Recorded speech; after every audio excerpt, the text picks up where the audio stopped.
കോൺഗ്രസ് നേതാവായിരുന്ന തച്ചടി പ്രഭാകരനെ അനുസ്മരിച്ച് കോൺഗ്രസ് കായംകുളം പത്തിയൂർ മണ്ഡലം കമ്മിറ്റി അനുസ്മരണ സമ്മേളനം UDF convener Adoor Prakash MP ഉദ്ഘാടനം ചെയ്തു.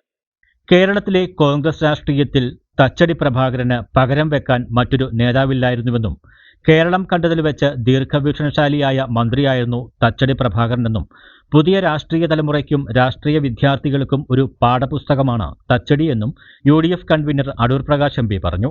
കോൺഗ്രസ് പത്തിയൂർ മണ്ഡലം കമ്മിറ്റി നടത്തിയ 26ാമത് തച്ചടി പ്രഭാകരൻ അനുസ്മരണ സമ്മേളനം ഉദ്ഘാടനം ചെയ്ത് സംസാരിക്കുകയായിരുന്നു അദ്ദേഹം. അതിനേക്കാൾ ഉപരിയായി തച്ചടി എന്ന് പറയുന്ന നാമധേയം, ആ നാമധേയം എപ്പോഴും മനസ്സിൽ ഓർമ്മയിൽ നിൽക്കുന്നതാണ്.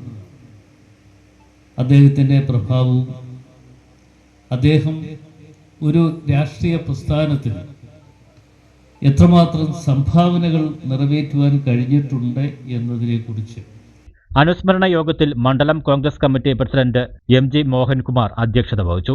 കോൺഗ്രസ് രാഷ്ട്രീയകാര്യ സമിതി അംഗം advocate Johnson Abraham, KPCC general സെക്രട്ടറിമാരായ advocate KP Sreekumar, advocate E Sameer, Kattanam Shaji, KPCC സെക്രട്ടറിമാരായ N Ravi, advocate Thrivikraman Thampi, INTUC ജില്ലാ president G Baiju, DCC general secretary advocate Sreejith Pathiyoor, Congress block president T Sainulabdeen, UDF convener AM Kabeer, youth Congress സംസ്ഥാന സെക്രട്ടറി വിശാഖ് പത്തിയൂർ, മുൻ മണ്ഡലം പ്രസിഡന്റ് ആമ്പക്കാട് സുരേഷ്, ബിജു പത്തിയൂർ തുടങ്ങിയവർ പങ്കെടുത്തു. News bureau, Kayamkulam.